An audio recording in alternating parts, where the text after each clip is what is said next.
Doktor, millised on need peamised antioksüdantide allikad, mis Vahemere dieedi nii efektiivseks teevad?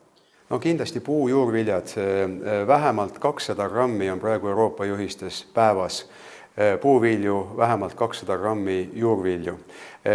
Väga palju saame sealt antioksüdante. Oliivõli kindlasti väga oluline.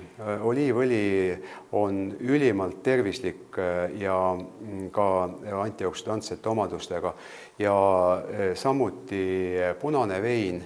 Väike doos, aga regulaarne tarvitamine on siin edu pandiks ja on leitud isegi, et näiteks Itaalias tehtud uuringus, et 1/3 antioksüdantidest saadakse punasest veinist. Nii et sellel on oma osa, kindlasti me ei tohi seda alkoholi kogust suurendada, et siis me saame just sellised vastupidised ja halvad tulemused.